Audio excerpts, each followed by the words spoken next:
Well, hello there folks, welcome back to the channel. We've got the new Tamron 70-180mm f2.8 for Sony E-mount. I've already done an unboxing video for this with a little bit of a video and photo autofocus testing, so feel free to check that out. But we're going to make this pretty quick and we're going to jump into the footage and the photos. I'm just going to give you my basic thoughts on it.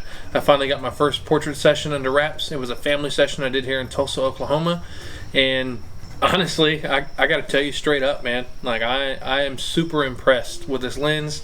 It is phenomenal.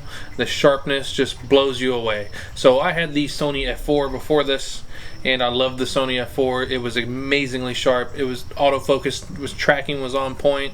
It was very fast. I shot sports with it, and basically it came down to really wanting the f2.8 for the lower light. Now, $2,600 for the G Master 70-200 2.8. If you got the money, go for it. I'm sure it's a great lens. I've heard more and more people come out with some back focusing issues on it, but I'm sure Sony will fix that soon.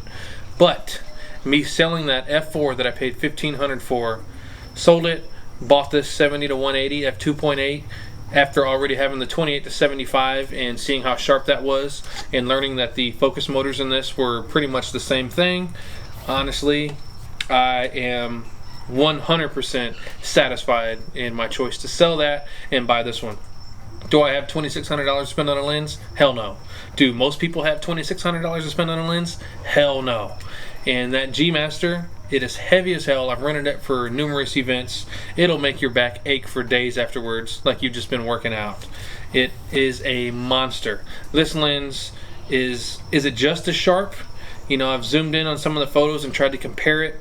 You know, they're not the same scenarios. I don't have one on hand to compare side by side. But I tell you what, to any client and to most people out there, they're not going to notice any difference in sharpness. If you're zooming in 2:1, 3:1, you may notice a little bit. But after my first portrait session with this, it is just as sharp as about every other lens that I have. It's sharper than my 85mm G Master.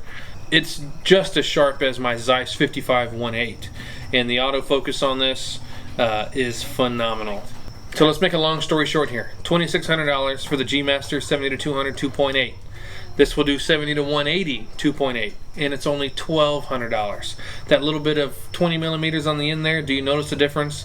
Not much at all whatsoever. There's other YouTubers you can watch that show you that difference in 20 mil comparing, you know, side by side, and to me it wasn't that big of a deal. When I first heard about the lens, I was worried about it, but after physically getting it in my hands and watching different results on YouTube, that 20 mil, it doesn't make that much of a difference at all.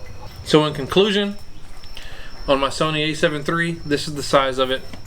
It does have a little barrel extension here when you zoom in or out, but it doesn't make a difference. It's very smooth. I don't have any problem with it falling down, or if I pull it in, it doesn't fall out. You shake the camera around. On my A7 III is phenomenal. I've done some testing on my 6400, nothing really to show, but just messing around here in the backyard. Does phenomenal on my A6400. And for $1,200, I'll say again, and I'll put this lens up against any other lens, any category. If it's at this focal range at $1,200, you cannot beat this. So without further ado, let's roll the behind the scenes footage, all shot on the Sony AX53 and the GoPro Hero 8.